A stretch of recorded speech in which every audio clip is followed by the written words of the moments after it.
এলি চার্জ মিতুপুরি পর্ব সংখ্যা 13 ও 14। হ্যালো, আম বিজি রাইট নাও। বাবু আপনাকে চাইছে। ওকে বলে দাও পাপা বিজি, আর মাম্মা যেটা চাচ্ছে সেটা রাতে দেওয়া হবে। কিন্তু মাম্মা তো এটা এখনই চাচ্ছে। এখন মানে এখন। ওই পর্যায়ে ফাইল খুঁজতে থাকা ব্যস্ত হাত টানতে হলো। অবাধ্য স্ত্রীর বেদ্র কণ্ঠ। তাদের সাথে চেপে ধরা ফোন হাতে নিয়ে ডান কানে তুলে রিচার্জ কিছুটা ইঙ্গিতপূর্ণ কণ্ঠে বলল, আজকে কি সম্ভব? এলিজাবেথ সাফ সাফ জানিয়ে দিল, জি না মশাই, আগের বার কী করেছিলেন মনে নেই। ডাক্তার বারবার বলে দিয়েছে সেফ ডিস্টেন্স মেনটেন করতে। চুপসে গেল রিচার্জের মুখ। সদ্য কষ্টিত কণ্ঠে কৌতূহল করে বলল, সি রেড, এভাবে অপবাদ দিও না। নেহা তুমি একটু বেশি সুন্দর, নয়তো 2-3 দিন ডিস্টেন্স মেনটেন করার আমার জন্য কিছুই না। আপনার অশ্লীল কথা রাখবেন আপনি। পুরুষ মানুষের একটি অশ্লীল অভদ্র হতে হয়, নয়তো তোমাদের মেয়েদের ক্ষতি। কী ক্ষতি? পেটের দিকে তাকাও রেড, এত খুশি আগে কখনো হয়েছ? 5 মাসের উঁচু পেটের দিকে তাকাতেই প্রশান্তির নরম হাওয়া শুয়ে গেল অন্তর। এলিজাবেথ ফলের ট্রে থেকে আরেক পিস আপেল নিয়ে কাউচে শুয়ে পড়ল। শুরু করলো তার melodrama. You are hotter than sun mister Kainat. Research file হলে ডেস্কে বসে পড়ল। টুট কামড়ে হেসে বলল, oh really, then let me burn you. Let's do it now. Now, yes. Should I cancel the meeting? হাস্যোজ্জ্বল সেই মুহূর্তে আচমকা ধুয়ে মুছে দিল এলিজাবেথ। ব্রু কুচকে জাজিয়ে উঠল, just fuck off and bring me some flower, I am craving for it. Richard দিগ্ধ এক করুণ নিঃশ্বাস ফেলল। নতুন কিছু না এটা, প্রায় প্রতিদিনই এখন এমন হয়। ডাক্তারের বাসায় এটা মাতৃত্বকালীন মুড সুইং। রিচার্জ অবশ্য এই অসহায়ের কোনো ওষুধ খুঁজছিল এবং পেয়েছে। মুখ বুঝে সব সহ্য করা। রিচার্জের উপর ফোনটা হাতে নিয়ে কাউকে কল করতে করতে বলল, just a few minute. Elizabeth phone কেটে দিল। টুটির কোণে দুষ্টু হাসি ঝুলে রইল। এই লোকটাকে জ্বালাতে পারলে ইদানিং এক পৈশাচিক শান্তি পায় সে। বাথরুমে ঢুকে গেল শাওয়ার নিতে। 20 মিনিট পর বেরিয়ে নিচে নেমে দেখে লিভিং এরিয়া পুরো ফ্লোর জুড়ে শুদ্ধ তাজা রঙিন নানা রকম ফুলে ভরে আছে চারপাশ। এলিজাবেথের মুখে ফুটে উঠল এক প্রশান্ত হাসি। ডাইনিং টেবিলে বসে খাবার খেতে খেতে আবার ফোন করল রিচার্জকে। প্রিয় শিকারকে আবার একবার ছুড়ে মারল প্রস্তুতির জন্য। কল রিসিভ হতে এলিজাবেথ মুখে খাবার চিবোতে চিবোতে বলে উঠল, আমার সন্দেশ খেতে ইচ্ছে করছে। কি? তখন নতুন ক্লায়েন্টের সঙ্গে কুলিশ বিনিময়ে ব্যস্ত। করিতে চোখ ফেলল। তার করে দেওয়া রুটিন অনুযায়ী এলিজাবেথ এখন খাবার টেবিলে থাকার কথা। অপাশ থেকে এলিজাবেথ আরেক লুকমা মুখে সরাসরি বলল, সন্দেশ বুঝে যাচ্ছে না নাকি? রিচার্জ আর চোখে পাশে তাকালো। সামনে সুটবুট পরা আমেরিকানগুলো অবাক দৃষ্টিতে তার দিকেই তাকিয়ে আছে। সে কণ্ঠ নিচু করে বলল, it is safe in pregnancy 100%। Let me ask the doctor once. আজব তো, আমাকে বিশ্বাস করেন না? না। টাস করে ফোন কেটে দিল রিচার্জ। কিছুক্ষণ পর আবার ফোন করলো ডাক্তারের সঙ্গে কথা বলে। ওদিকে এলিজাবেথ গরুর কলিজা বোনা খেতে ব্যস্ত। রিচার্জ কনফারেন্স রুমের দিকে হাঁটতে হাঁটতে বলল, okay, I am sending it. Richard phone পকেটে দিল। কিছু টেকনিক্যাল কারণে মিটিং পিছিয়ে গেল প্রায় 20 মিনিট। ওদিকে মেনশনের রুটিন অনুযায়ী এখন এলিজাবেথের ঘুমানোর সময়, কিন্তু সে কি আর ঘুমাবে? ঘুমের থেকেও জরুরি একটা কাজ তার বাকি। সেটা হলো স্বামীর মাথা খাওয়া। সেই পরম সুখের স্বাদ। এবার অনেকক্ষণ পর ফোন রিসিভ করলো রিচার্জ। এলিজাবেথ কিছু বলার আগেই জিজ্ঞেস করলো, এখন কি খাবে? এলিজাবেথ থমকে গেল, মুখ চেপে হাসলো, তারপর মূল্যায়ন স্বরে আবদার করলো, আমি আপনার মাথা খাবো। রিচার্জ গা ঘুরিয়ে চারপাশ দেখা নিল। আশেপাশে কেউ নেই। সে টুট কামড়ে হেসে বলল, আচ্ছা, কোথায় পাওয়া যায় ওটা? দারাজে অ্যাভাইলেবেল নাকি আমাজনে দেখব? কিন্তু এখানেও একটা ফ্যাক্ট আছে, যেমন মাছের মাথা বাচ্চাদের জন্য ভালো, তেমন স্বামীর মাথাও ভালো বউদের জন্য। তবে এই মুহূর্তে আমার বউ যা করছে তা একদমই ঠিক না। আমি মিটিংয়ে আছি। এলিজাবেথ মুখ বাঁকালো, অসভ্য লোক। তোমারই তো। হেট ইউ, লাভ ইউ, রাখছি। কোথায়? আপনার মাথায়। Wow, I am interested honey. Elizabeth ব্রু কুচকে হাফসাফ করে বলল, ভেবেছিলাম আপনাকে বাচ্চার বাবা বানাবো, কিন্তু এই যা শুরু করেছেন। রিচার্ড হেসে উত্তর দিল, আমি তোমার বাচ্চার পাপা রেড। অনেক খেটেছি এর জন্য। আমার পারিশ্রমিক সম্মান করো চান। সি, কত অশ্লীল আপনি। You know it baby. অসভ্য, অসভ্য, অসভ্য বলে ফোন কেটে দিল এলিজাবেথ। রিচার্জ ফোনের স্ক্রিনে তাকে ফিসফিস করে বলল, আরও বেশি ভালোবাসি যখন রেগে যাও। মিটিং শুরু হয়ে গেছে, 40 মিনিট হলো। হঠাৎ রিচার্জের ফোন ভাইব্রেট করে উঠল। আর চোখে সবাই তাকালো তার দিকে। তবু কেউ কিছু বলার সাহস করলো না। স্বাধীন চেতা রিচার্জ গম্ভীর মিটিংয়ের মাঝে ফোন রিসিভ করলো। অপাশ থেকে চঞ্চন গলায় এলিজাবেথ বলে উঠল, আমি আমার স্বামীর একটা চুমু খেতে চাই, পাঠাচ্ছি। এটাও লোক দিয়ে পাঠাবেন? ওয়াহ, ওকে, পাঠানোর সময় একটা ডিভোর্স লেটারও দিয়ে দিবেন সঙ্গে করে, মনে থাকে যেন। তমতম খেয়ে গেল রিচার্ড। চারপাশে সবাই তার দিকে কৌতূহল চোখে তাকিয়ে আছে। তাড়াহুড়া করে ব্যাখ্যা দিতে গিয়ে রিচার্ড বলল, হোয়াট দ্য, আমি আসলে। তার আগে এলিজাবেথ কটমট গলায় জানল, ফাঁক ইউ। এক মুহূর্তে স্তব্ধতা। রিচার্ডে ব্যাখ্যা দেওয়ার চেষ্টা করলো না আর, বরং ছোট্ট টাপা হাসি এনে হালকা গলায় বলল, অবশ্যই ফাঁক ইউ টু। রেগে গজমজ করে ফোন কেটে দিল এলিজাবেথ। কনফারেন্স রুম জুড়ে নীরব হাসির দমক। বাংলা না বুঝে সবাই শেষে দুটো শব্দ ঠিকই বুঝে ফেলেছে। সকলে রিচার্জের দিকে তাকিয়ে মিটমিট করে হাসছে। রিচার্জ তাদের দৃষ্টি উপেক্ষা করে বুক কুচকে খানিকটা দেমাকের ভঙ্গিতে বলল, মাই ওয়াইফ। তারপর চেয়ার থেকে উঠে দাঁড়িয়ে যোগ করল, দ্য মিটিং ইজ ক্লোজড না। ঝিরঝিরে বৃষ্টি নামছে। কালো মার্সিডিসটি লুকালয় পেরিয়ে ধীরে ধীরে নিস্তব্ধ পথ ধরে এগিয়ে চলেছে। বাইরে নির্জনতা, প্রাকৃতিক শীতল হাওয়া, কোনো কিছুই গায়ে মাখছে না এলিজাবেথের। সে আনন্দ চিপস খাচ্ছে আর পা দুটো রিচার্জের উরুর উপর ফেলেছে অবহেলা। রিচার্জ এক হাতে স্টিয়ারিং ধরে গাড়ি চালাচ্ছে, অন্য হাতে আদরে টানছে এলিজাবেথ পায়ের আঙ্গুলগুলো। বউয়ের রাগ ভাঙাতে আজ একটু গুঁড়োগুড়ি ঠিক করেছে রিচার্জ। কাজের চাপে কিছুদিন ধরে তেমন সময় দেওয়া হচ্ছে না ওদের। এলিজাবেথের স্বাস্থ্য কিছুটা বেড়েছে। 5 মাসের উঁচু পেটের সাথে গুলগাল মুখটা দেখে মনে হয় যেন খেতে পাকা টসটসে টমেটো। খুব সতর্কতার সহিত গাড়ি চালানো। ফাঁকে ফাঁকে রিচার্ড সুখ ছুটে স্ত্রীর দিকে। বিস্ময়েও মায়ায় পড়ে যায় তার দৃষ্টি। সেদিনও মাথায় বন্দুক ধরা ম্যাটি আজ তার স্ত্রী, তার অনাগত সন্তানের মা। ভাবতেই বুক পাঁজরে শীতল হাওয়া বয়ে যায় এককালীন হৃদয়হীন বর্বর দাম্ভিক পুরুষটার। হঠাৎ রিচার্ড গাড়ি নিয়ে ঢুকে পড়ে একটি জঙ্গলের পথে। রাতের আধারে চারপাশ গাঢ় সবুজে ঢাকা, কেমন যেন নিঃশব্দ রহস্যময়। এলিজাবেথ একবার বাইরে অন্ধকারে চোখ বুলিয়ে আবার ফিরে গেল তার চিপসে। বিস্পষ্ট চিত্তে পা নাচিয়ে নির্বিঘ্নে চিপস খাচ্ছে সে। আজকাল রিচার্জের সাথে থাকলে আশেপাশে তার কোনো কিছুই আমলে নেন আসে, প্রয়োজন পড়ে না। ইদানিং তার মুখে খাওয়ায় যুগ আর রিচার্জকে জ্বালানোর ইচ্ছে দুটোই পাল্লা দিয়ে বেড়েছে। এগুলো ছাড়া আর কিছুই আনন্দ খুঁজে পায় না। রিচার্জ হঠাৎ একবারে নির্জন এক স্থানে গাড়ি থামায়। চারপাশ নিঃশব্দে ঝরছে বৃষ্টি। মুহূর্তেই থমকে রইল সময়। এলিজাবেথ ব্রু যে রিচার্জের দিকে তাকাতেই চমকে উঠল। এক নিমিষের মধ্যে একটা মানুষের দৃষ্টি এত তীব্র কিভাবে পরিবর্তন হতে পারে তা ভেবে পেল না এলিজাবেথ। পাহাড় সম গম্ভীরতার ঢাকা চোখ দুটোতে এখন মাদকের তীব্রতা। এলিজাবেথ শুল্ক ডুব গিলল। হঠাৎ রিচার্জ এগিয়ে এসে তার সিট বেল্ট খুলে ফেলল। সন্নিকটে থাকা পুরুষটি টুটের ফাঁক গলিয়ে ছুটে আসা গরম নিঃশ্বাসে হাফসাফ করতে থাকে এলিজাবেথ। আমতা আমতা করে বলে, কি করছেন? সাগরের তলদেশে গভীরতা রিচার্জের কণ্ঠে। আজ তোমার ডার্ক ফ্যান্টাসির লিস্টে একটি ফ্যান্টাসি পূরণ করব। মানে? রিচার্ড টুট কামড়ে বলল, আমি তোমার ডায়েরিতে পড়েছি রেড। কি? কোনো এক বৃষ্টিস্নাত রাতে গভীর জঙ্গলের নির্জন এক কোণে গাড়ি থামিয়ে ব্যাক সিটে এলিজাবেথ রিচার্জের মুখে চেপে ধরল। লজ্জায় রমণীর নাকের ডগা জাফরানের রং আবার দিয়ে উঠে। রিচার্জ ওর কলিকুমোর আঙ্গুল টুটে ছুঁয়ে দিয়ে মুখ থেকে হাত সরিয়ে নে। এলিজাবেথ কণ্ঠটি এক হাতে আঁকড়ে ধরে কপালে মিলন ঘটিয়ে হিসি হিসি বলল, তবে sorry my fucking dark red, আমি ইচ্ছেটা সম্পূর্ণভাবে পূরণ করতে পারলাম না। মানে, গাড়ির স্পেস আমার জন্য খুব কম। লজ্জার মুখ মুছে নেয় এলিজাবেথ রিচার্জের প্রশস্ত বুকে। তার নিঃশ্বাস শব্দ মিলিয়ে যায় বৃষ্টির স্নিগ্ধ স্তন্দে। তখনও ঝিরঝির বৃষ্টি ঝরছে। নিস্তব্ধ জঙ্গলের গায়ে সোনালি রূপালি ঝিলিক ফেলেছে। হঠাৎই এলিজাবেথ টের পায় রিচার্জ তাকে কুলের মধ্যে তুলে নিয়ে একটু না বলেও নিঃশব্দে। লোকটা এগিয়ে চলেছে জঙ্গলের ভেতর, দৃঢ় অথচ কোমল পায়ে। চারপাশে সমসমের নীরবতা, কেবল পায়ের পাতায় বৃষ্টির মৃদু শব্দ, আর মাঝে মধ্যে দূর থেকে শোনা যায় কোনো অচেনা পাখির ডাক। এলিজাবেথ শক্ত করে আঁকড়ে ধরে রিচার্জের গলা, কিন্তু তার চোখে নেই এক ফোঁটাও ভয়। তাকিয়ে আছে রিচার্জের দিকে, যেন সেই তার পৃথিবীর একমাত্র নিরাপদ ঠিকানা। হঠাৎ ঘন ঝোপঝাড় পেরিয়ে চোখের সামনে খুলে গেল এক আশ্চর্যের দৃশ্য। জঙ্গলে প্রাচীন বিশাল গাছের নিচে রাখা একটি খাট, সাদা চাদরে মুড়ানো, চারপাশে স্বচ্ছ সাদা পর্দা, বাতাসে দুলছে ধীরে ধীরে।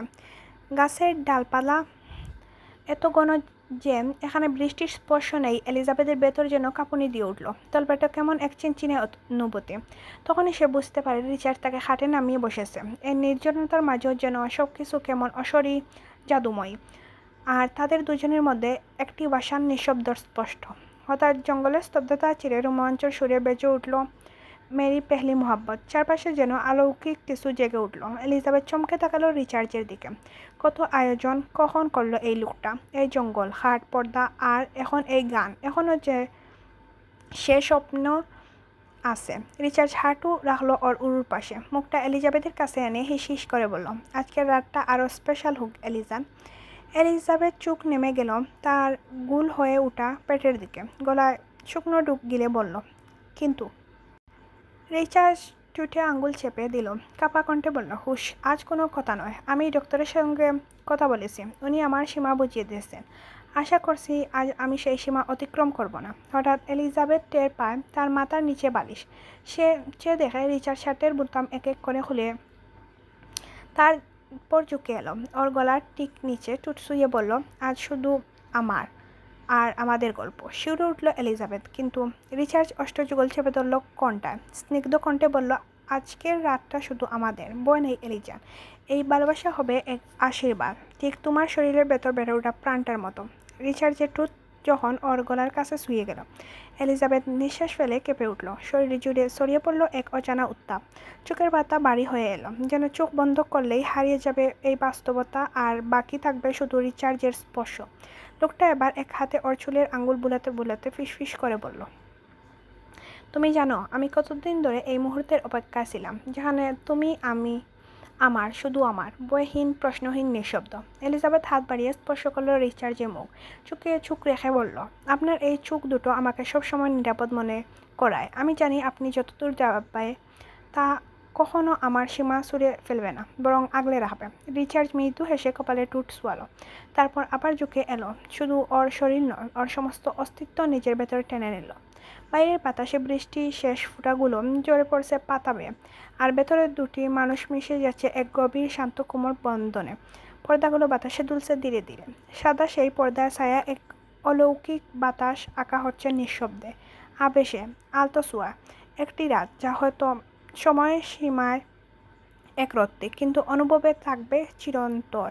ভোরের আলো ফুটেছে, জঙ্গলের ভেজা বাতাসে এখনো কুয়াশার রেশ। ঠিক সেই মুহূর্তে রিচার্জরা রওনা দিলেন ম্যানশনের পথে। চারপাশে আবারও কেঁপে নামে বৃষ্টির ধূপ। এলিজাবেথের গায়ে দিয়ে জড়ানো একটা কম্বল, চোখে ঘুমন্ত ক্লান্তি, আর ফুলা ঠোঁট দুটো কাঁপছে স্নিগ্ধ শীতে, নাকি অন্য কিছুর স্মৃতিতে, বোঝা যায় না। শীতে জুড়ে টনটনে ব্যথা। রিচার্ড এক হাতে ওকে টানতে চাইলে এলিজাবেথ মুখ ফিরিয়ে নেয়, ঠোঁট চেপে রাখে রাগ আর অভিমান একসাথে। লোকটা কালো কথা রাখানি, বলেছিল সীমায় থাকবে, অথচ এক মুহূর্তে সব ভেঙে দিয়েছে, নাজেহাল করে দিয়েছে ওকে ভালোবাসার নামে। রিচার্ড এক ঝলক তাকালো ওর দিকে। লোকটার চোখে নেই অনুতাপ, বরং ঠোঁটের কোণে খেলে গেল এক দুষ্টু মুচকি হাসি, যেন বলছে, তোমাকে ভালোবাসা দেওয়ার মানেই তো তোমার সীমা না মানা এলিজান, কারণ তুমি সীমার বাইরে, ঠিক যেমন আমার অনুভব। ঝিরঝির বৃষ্টির পর গাড়ির কাছে জমে থাকা পানির রেখাগুলো হঠাৎ কাঁপতে শুরু করলো। রিচার্জের চোখ রেয়ার ভিউ মিররে, বহু দূরে হেডলাইটে আলো ছিঁড়ে আসছে কয়েকটা গাড়ি তাদের দিকে দিয়ে আসছে। রিচার্জের কণ্ঠ কঠিন, চোখে বজ্র, বুঝে গেল ওরা এসে গেছে। গাড়িগুলো দেখে চিনতে ভুল হয়নি, এরা কারা লোক। সে এক ঝটকায় এলিজাবেথ গা থেকে কম্বল সরিয়ে ওকে নিজের কোলে টেনে নিল। এলিজাবেথ হতবিহ্বল কি হচ্ছে বুঝে ওঠার আগেই রিচার্ড তার দু হাত নিজের গলায় পেঁচিয়ে ধরিয়ে দিল। হঠাৎ রিচার্জের বজ্রকণ্ঠে সুরে এলো, যত যাই হোক আমার কাজ ছাড়বে না, না বুক থেকে মাথা তুলবে, আন্ডারস্ট্যান্ড। গাড়ির গতি বেড়ে যায় হঠাৎই। পিছন থেকে গর্জে আসে এক শিকারি গাড়ি। বিকট এক ধাক্কায় দরাস গাড়ির পেছনে প্রচণ্ড আঘাত। গাড়ি কেঁপে ওঠে। এলিজাবেথ মুখ ফ্যাকাশে, সে কাঁপছে। দুহাত পেট আঁকলে ধরে চিৎকার করে উঠল, মিস্টার কায়নাট, এটা কি আপনাদের বাচ্চার জন্য? রিচার্ড এক হাতে স্টিয়ারিং, অন্য হাতে এলিজাবেথের পিঠ আঁকলে ধরে গতি বাড়িয়ে দেয়। জঙ্গলের পথে ছুটে চলেছে গাড়ি, পেছনে কালে গাড়িগুলো পশুর মতো তেড়ে আসছে। রিচার্জের চোখের পলকে ড্যাশবোর্ড খুলে পিস্তল বের করে এক হাতে গুলি চালাতে চালাতে ড্রাইভ করছে। সাইলেন্সহীন গুলির শব্দ ছিঁড়ে দিচ্ছে নিঃশক্তি। এলিজাবেথ রিচার্জের বুকে মুখ গুজে কাঁপছে, অভয় পায় না, শুধু রিচার্জের স্পন্দন টিকে আছে। গর্জে উঠে রিচার্জ, তোরা আমার হাত ধরেই বাঁচবি। আরেকটা গাড়ি কাছাকাছি আসলে রিচার্ড বাঁদিকে হুইল ঘুরিয়ে গাড়িটাকে এক লাফে অফ রোডে তুলল। পেছনে বিস্ফোরণ, একটা গাড়ি গাছের সঙ্গে ধাক্কা খেয়ে জ্বলে উঠল আগুনে। রিচার্জ আর থামল না, সে শুধু ছুটে চলে সন্তান আর স্ত্রীর জীবন নিয়ে মৃত্যুর মেরে ফাঁকি দিয়ে। মেনশনে পৌঁছানো পর্যন্ত শুধু রিচার্ড দাঁতে দাঁত পিষে একটা কথায় বিড়বিড় করছিল, আজ কারো জাত থাকবে না যদি এলিজানের গায়ে একটা আঁচড় পড়ে। রিচার্ড মেনশনে নেই আজ 8 দিন। সেদিন যে এলিজাবেথকে রেখে বেরুলো আর ফিরেনি। নেসো লুকাস ওরাও মেনশনে নেই। কারোর সাথে যোগাযোগ করা যাচ্ছে না। ইব্রাত ভেঙে পড়লেও এলিজাবেথ এখনও যথেষ্ট সবল। নিজ সন্তানের কথা চিন্তা করে নিজেকে ভেঙে পড়তে দেয়নি সে। ভেতরে ভেতরে সংকীর্ণ থাকলেও উপর দিয়ে পাথরের মতো দৃঢ়। ঘড়িতে সময় সকাল 10টা। এলিজাবেথ এখন রুম থেকে বেরোয় না। দিয়ে একা একা নিচে নামার ব্যাপারে রিচার্জে কড়া নিষেধাজ্ঞা রয়েছে। খাবার মেড রুমে দিয়ে আসে। শুধু বিকেল হলে ইব্রাতের সঙ্গে করে লনে হাঁটতে বের হয়। ইব্রাত এতক্ষণ এলিজাবেথের সাথেই ছিল। এলিজাবেথ চুপচাপ শুয়েছিল। মাথাটা খুব ব্যথা করছে। খানিকক্ষণ শুয়ে থাকার পর ওয়াশরুমে যায় একা একাই। 6 মাসের বাড়ি শরীর নিয়ে। হঠাৎ কারো বাড়ি পদচাপে দরফরিয়ে দরজা খুলে বেরুলো। যেমনটা বাবা তেমনটাই। রুমে প্রবেশ করলো রিচার্জ। গলার কাছটায় রক্ত এখনও শুকিয়ে আছে। রিচার্জ গমগমে পা ফেলে গিয়ে সরাসরি ওকে কুলে তুলে নিল। বেডের কাছে যেতে যেতে রাশবাড়ি আওয়াজে বলল, একা একা যেতে নিষেধ করেছিলাম। কাউকে ডাকা যেত না মিসেস কায়নাত? এলিজাবেথ জবাব দেয় না। রিচার্জ ওকে বেডে বসিয়ে এক পলক এলিজাবেথের দিকে তাকিয়ে সোজা ক্যাবিনেটের কাছে গেল। কাকে মেরে এলেন? রিচার্ড ডয়ার হলে প্রতিবেলার ঔষধ পাতাগুলো তীক্ষ্ণ দৃষ্টিতে পরখ করছিল। জবাব না দেওয়ায় এলিজাবেথ ধৈর্যচ্যুত হয়ে আবার বলল, যা জালো কণ্ঠে, কোথায় ছিলেন এতদিন? রিচার্ড গ্লাসে পানি ডালতে ডালতে বলল, সকালের ওষুধ খাওনি কেন? আমার প্রশ্নের জবাব দিননি মিস্টার কায়নাত। হা করো। এলিজাবেথ চুপচাপ হা করলো। রিচার্ড ওকে সকালের ওষুধগুলো খাইয়ে বাথরুমে চলে যায়। কিছুক্ষণ পর লম্বা একটা কুল শাওয়ার নিয়ে বেরোলে দেখতে পায় এলিজাবেথ বিছনায় হেডরেস্টের মাথা এলিয়ে চোখ বুজে শুয়ে আছে। রিচার্ড নিঃশব্দে টাওয়াল কাউচের উপর রেখে এলিজাবেথ উরুতে মাথা রাখে। পেটে মুখ গুজিয়ে উপর হয়ে শুয়ে পড়ল। বেজার চুলে শীতল স্পর্শে কেঁপে উঠল এলিজাবেথ। তবে এতে কোনো ভ্রুক্ষেপ করল না। নীরের ঠান্ডা গলায় বলল, এতদিন পর কেন ফিরে এলেন? রিচার্ড শব্দ করে পেটে চুমু খেল। সন্ধ্যায় তোমার চেক আপ আছে, ভুলে গিয়েছো? আমার তো এতদিন আপনাকে ছাড়া ভালোই ছিলাম, একা ছিলাম, শান্তিতে ছিলাম। চেক আপের জন্য নিশ্চয়ই আপনাকে প্রয়োজন পড়তো না। আমি দূরে থাকলেও সর্বক্ষণ তোমার পাশে ছিলাম ওয়াইফি। সেজন্যই তুমি এখনও সুস্থ আছো, সেটাও তুমি জানো রেড। অভিমানে গলা বাড়ি হয়ে আসে এলিজাবেথের। লাগবে না আপনাকে আমাদের। হঠাৎ রিচার্জ মুখ তুলল। নিদ্রাহীন ক্লান্ত দুচোখ চেয়ে বলল, আমি 8 দিন ধরে ঘুমাই না রেড, আমাকে একটু ঘুমাতে দাও, সন্ধ্যায় ডেকে দিও। অন্তরে দলা পাকানো অভিমানগুলো গলাদরকন করে নিল গভীর দুঃখের মাধ্যমে। রিচার্জ আবার মুখ গুছল এলিজাবেথের নীরব তার চুলে বিলি কেটে দেয়। এলিজাবেথ জানে ভয়ঙ্কর কিছু হয়েছে। লোকটা যেহেতু বলতে চাইছে না, সেও আর জোর করল না। রিচার্ড বারবারই তার অন্ধকার জগৎ এলিজাবেথের কাছ থেকে আড়াল করে আসছে। বিয়ের পর থেকে সে যেমন সবটা আড়াল করে সবকিছু সুন্দর পরিপাটিভাবে চালিয়ে যাচ্ছে, তেমনি এলিজাবেথ সবকিছু থেকে আড়ালে থাকছে। হঠাৎ রিচার্ড নিচ থেকেই বড্ড ক্লান্ত কণ্ঠে বলে উঠল, আমি ফাদারকে খুন করেছি রেড। এলিজাবেথ আঁতকে উঠল। কি? পরপর দুটো অ্যাটাক কেন? সাধারণ অ্যাটাক ছিল না, এগুলোর পিছনে ফাদারের হাত ছিল। এলিজাবেথ রিচার্ডকে তুলে সোজা করে বসালো। রিচার্ডের চোখে অদৃশ্য দুঃখের ছাপ। তা এলিজাবেথ অন্তর্বেদী দৃষ্টি থেকে আড়াল হয়নি। এলিজাবেথ রিচার্ডের 2 হাতে কুয়াশার আদলায় স্পর্শ করে কোমল কণ্ঠে জিজ্ঞেস করলো, কারণটা কি আমি? রিচার্ড হতোদ্যমে শ্বাসটা নীরবে ছাড়ে। মাথা নত করে রাখলো সে। এলিজাবেথের চোখের কোণে জল জমে। ফাদার সবসময়ই চেয়েছিলেন রিচার্ড যেন তার ছায়াতে বেড়ে ওঠে, তার শাসনের বাইরে না যায়। কিন্তু যেদিন থেকে এলিজাবেথ পা রাখে রিচার্ডের জীবনে, সেদিন থেকেই বদলাতে থাকে বেপরোয়া তান্ত্রিক পুরুষটার কঠিন নির্মম সেই রিচার্ড ধীরে ধীরে কোমল হয়ে পড়ে। এক নারীর প্রতি দুর্বলতা জন্মায় তার। এই বদল মেনে নিতে পারেননি ফাদার। ইতালি থেকে ফেরার পথে রিচার্ড এলিজাবেথের উপর সেই হামলা হয়েছিল। পরে জানা যায় সেটা ছিল ফাদারের নিঃশব্দ নির্দেশ। সেখান থেকেই শুরু হয় এক গভীর নীরব দ্বন্দ্ব বাবা ছেলের, ছায়া আর মুক্তির। কিন্তু যেদিন ফাদার পরিকল্পনা করলেন একসঙ্গে মুছে ফেলবেন রিচার্ডের স্ত্রী ও অনাগত সন্তানকে, সেদিন আর রিচার্ড নিজেকে সংবরণ করতে পারেনি। বাইরের শত্রু হাজার হলে সামলানো যায়, কিন্তু ঘরের শত্রু, তাদের কোনো ছাড় নেই। আর তাই এবার ফাদারকে সে দ্বিতীয় কোনো সুযোগ দেয়নি। রিচার্ডের হাতে এক ফোঁটা অশ্রু গড়িয়ে পড়তেই চকিত সে এলিজাবেথের দিকে তাকায়। এলিজাবেথ কাঁদছে। রিচার্ড অস্থির হয়ে পড়ল। 2 হাতে আগলে, দুটো গাল আগলে ধরে উত্তেজিত কণ্ঠে বলল, কি হয়েছে? তুমি কান্না করছো কেন? পেটে পেইন হচ্ছে। Should I call the doctor? Elizabeth ডানে বামে মাথা নাড়িয়েও কাঁদতে থাকে। একটা সময় ফুঁপিয়ে উঠল। দীর্ঘক্ষণ চেষ্টা করার পর যখন রিচার্ড ওকে সামলাতে পারল না, তখন বুক পাঁজরের তীব্র অস্থিরতা এলিজাবেথের কণ্ঠনালী চেপে ধরে চিবিয়ে চিবিয়ে বলে, এই আল্লাহর বান্দি, এই তুই কাঁদছিস কেন? তোকে বলেছি না তুই কাঁদবি না? তুই কাঁদলে শুধু কাঁদবি। আমি যখন তোকে খুব করে ভালোবাসি তখন যে তোর পেট যে আছে ওর জন্মের সময় প্রসবের যন্ত্রণায় কাঁদবি, আর কাঁদবি আমি মরে গেলে। এই 3টি কারণ ছাড়া তুই কাঁদতে পারবি না। আমার দিকে তাকা, আমি ভালোবাসি না তোকে? বল ভালোবাসি না? এলিজাবেথ হেঁচকি তোলা অবস্থায় মাথা নাড়ালো। রিচার্ড ওর গলা চেপে দিয়ে শক্ত করে বুকের সাথে চেপে ধরে এলোপাতাড়ি চুমু খেতে থাকে। ঘন নিঃশ্বাসের সাথে বলতে থাকে, চুপ, একদম চুপ। আমি চাই না তোমার জন্য আমাদের বেবির কোনো ক্ষতি হোক। এলিজাবেথ রিচার্ডের বুকে নাক ঘষিয়ে ফেসফেস আওয়াজে বলল, আমার জন্য এসব কিছুই হচ্ছে তাই না? এখন কিন্তু আমার হাত চলবে। এই অবস্থাতেও আপনি আমাকে মারবেন? হ্যাঁ মারবো। আর একটা কথা বললে? এলিজাবেথও বাচ্চাদের মতো বলল, তাহলে আমি 5টা কথা বলবো। রিচার্ড টুট কামড়ে হাসলো, শব্দ করে ওর লাল কেশে কুস্তুরের চুমু খেয়ে বলল, আচ্ছা বল। আপনি আর আমাকে মারবেন না? আচ্ছা। কখনো আর আমার সাথে রাগ দেখাবেন না? ঠিক আছে ম্যাডাম। আর কখনো আমাকে ফেলে চলে যাবেন না। রিচার্ড ওকে আরও শক্ত করে ধরে বুকের সাথে মিশিয়ে নিল। কখনো যাব না। এক্ষুনি আমার টুটে একটা চুমু খান। না চাইতেও রিচার্ড সুযোগ পেয়ে গেল। এই সুযোগে সে একটা না 10টা চুমু খেল। এলিজাবেথ আবার বলল, এবার আমাকে ছাড়ুন, আমার নিঃশ্বাস নিতে কষ্ট হচ্ছে। রিচার্ড ওকে ছেড়ে দিতে এলিজাবেথ উঠে দাঁড়ালো। দরজার দিকে যেতে যেতে বলল, বসুন, আবার আমি খাবার নিয়ে আসছি। Red no. রিচার্ড শাসনের গলায় কিছু বলতে যাবে, তার আগেই এলিজাবেথ পিছনে ঘুরে কপাল কুঁচকে বলে উঠল, শর্ত নাম্বার 3 ছিল রাগ দেখানো যাবে না। রিচার্ড কায়নাত কখনো তার কথায় খেলাফ করে? রিচার্ড শুধু অপলক তাকিয়ে রইল। তার বউ কেমন অবলীল তাকে কথার জালে ফেলে জড়িয়ে চুল উড়িয়ে বেরিয়ে গেল ঘর থেকে। এলিজাবেথ দরজা পার হতেই হঠাৎ ফিক করে হেসে উঠল রিচার্ড। খানিকক্ষণ বাদেই আবার দরজা দেখা মিলল তার। হাত ভর্তি খাবারের প্লেট।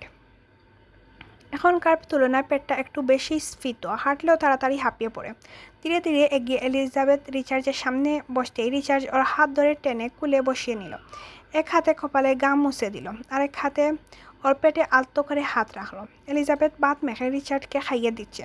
তার রিচার্জের আঙুলের ছোঁয়া শিউরে উঠছে বারবার।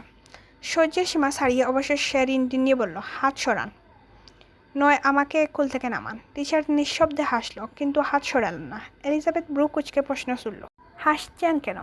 রিচার্ড ওর কপাল থেকে চুল সরিয়ে দিয়ে গভীর চোখে তাকিয়ে বলল, তোমাকে মা হিসাবে অসম্ভব সুন্দর লাগছে রেড। ইচ্ছে করছে আবার মা বানাই তোমায়। এলিজাবেথ চোখ কুচকে চাইল। মানে? রিচার্ড গলা খাঁকড়িয়ে বলল, মানে খুব ইচ্ছে করছে। একথা শুনেই হুট করেই দাঁড়িয়ে গেল এলিজাবেথ। খাবারের প্লেটটা রিচার্ডের কুলের উপর ঠেলে দিয়ে বলল, দাঁড়ান 1 মিনিট।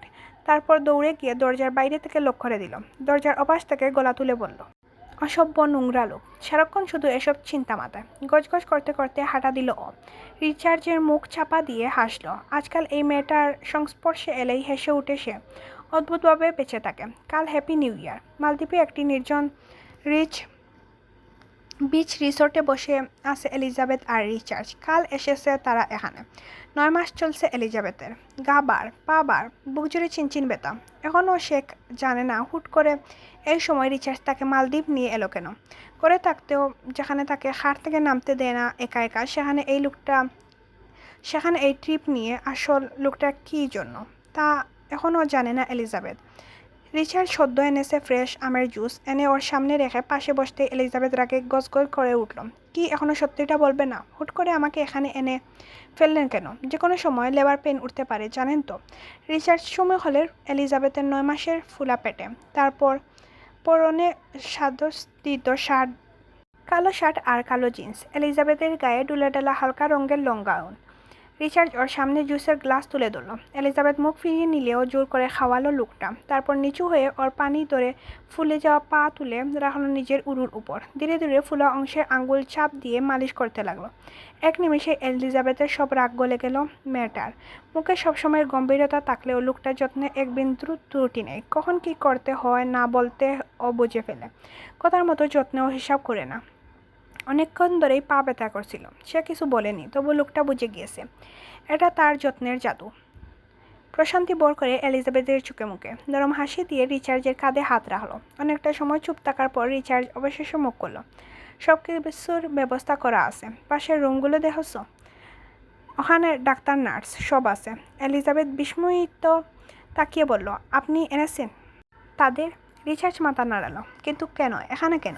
রিচার্ড গভীর নিঃশ্বাস ফেলে বলল, মানুষ যখন সবচেয়ে বেশি দুর্বল থাকে তখন তার সবচেয়ে বড় ক্ষতি হয়ে যায়। তোমাদের নিয়ে কোনো ঝুঁকি নিতে চাই না রেড, একটিও না।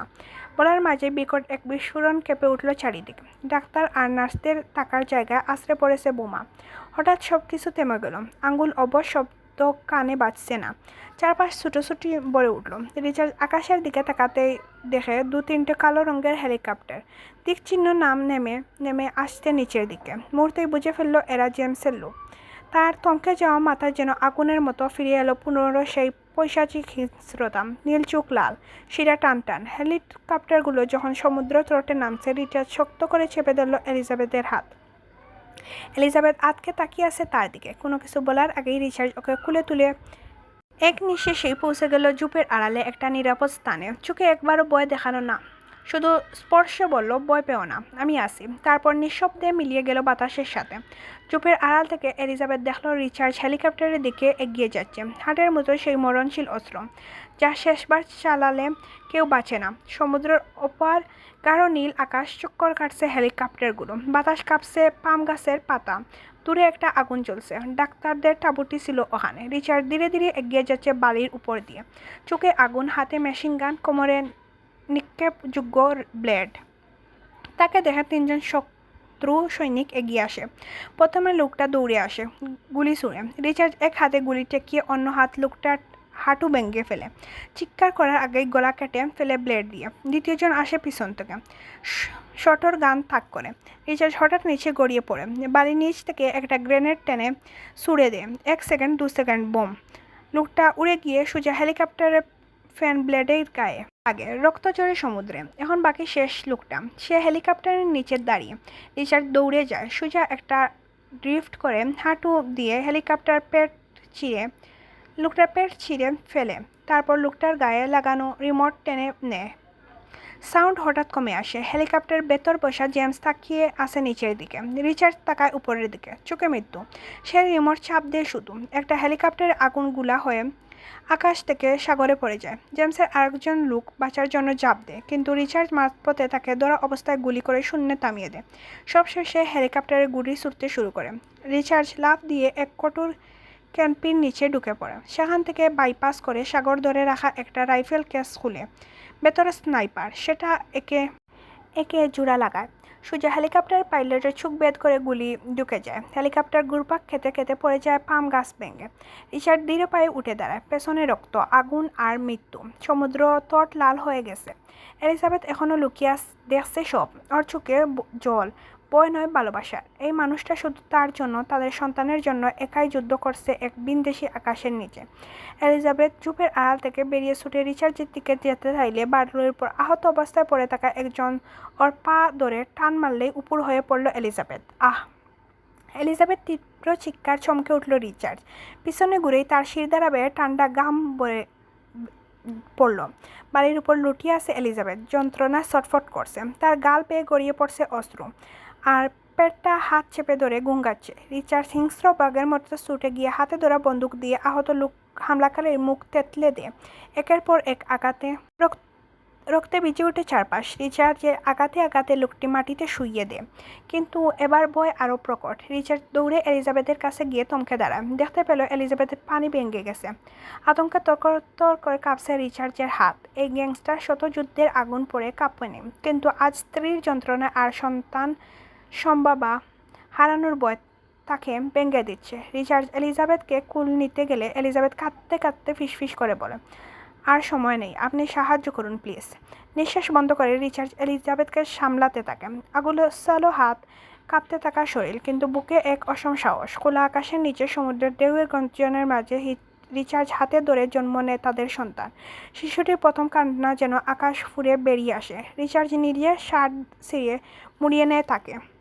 বুকের সাপে চেপে ধরেন এমনভাবে যেন নতুন পৃথিবীর প্রথম ছায়ায় সেই। এলিজাবেথ নিস্তেজ হয়ে পড়ে আছে বালির উপর। শরীরটা আর সাড়া দিচ্ছে না, তবুও ঠোঁটের কোণে প্রশান্তির হাসি। চোখে জল নিয়ে তাকিয়ে আছে সন্তানের হাত পায়ের দিকে। রিচার্জ নত হয়ে টেকায় স্ত্রীর কপালে। তার চোখের কোণ বেয়ে নেমে আসে এক ফোঁটা শ্রু। তারপর সন্তানের কানে ফিসফিসে বলল, তুমি পাপার কান্নার কারণ হয়েছ, কিন্তু তোমার কান্নার বারণ। হঠাৎ শিশুটি নিচে দৃষ্টিপাত করতে রিচার্জ মুখ রঙে উবে গেল। স্তব্ধ হয়ে এলিজাবেথ রক্তভেজা মুখের দিকে তাকিয়ে এরকম আফসোস সুরে বলল, রেড, এটা তো পড়ি না। এত তীব্র আবেগঘন মুহূর্তে রিচার্জের এমন মন্তব্যে এলিজাবেথ চোখ রাঙিয়ে তাকালো। কোন নিঃশ্বাসের তীব্র ক্ষোভ নিয়ে বলল, আপনি আমার চোখের সামনে থেকে যান এক্ষুনি, অসভ্য লোক। আমার ছেলেকে আমার কুলে দিন। রিচার্ড জুড়ে গিলে ফেলে হাসিটা, তবুও মুখ টিপে বলল, কিন্তু ও তো আমারও ছেলে, রেড। তাহলে পরিপরি করছেন কেন? আল্লাহ আজকে বাঁচিয়ে রাখলে সামনের বছর আপনাকে মেয়ের মুখ দেখাবে ইনশাল্লাহ। এখন ছেলেকে আমার কাছে দিন। রিচার্ড ঠোঁট কামড়ে চেপে রাখা হাসি ছেড়ে দেয়। এক হাতে এলিজাবেথকে টেনে নিজে বা বুকের মাঝে, অন্য হাতে বাচ্চাটিকে ধরে আছে ডান পাঁজরে। সে এখনও গলা ছেড়ে কাঁদছে। এলিজাবেথ ছেলেকে দেখে নিজেকে আর সামলাতে পারে না। বারবার চুমু খায় সেই বেজা কপালে, ছোট্ট আঙ্গুলে। রিচার্ড দুজনে মাথায় আলতো চুমু খেয়ে এলিজাবেথের কানের কাছে মুখ নিয়ে ফিসফিস করে বলে, ধন্যবাদ রেড, আমাকে বোঝার জন্য। আমি পরের বার আরও বেশি ডেডিকেটেড হব। একবারে মেয়ে বানিয়েই ছাড়ব।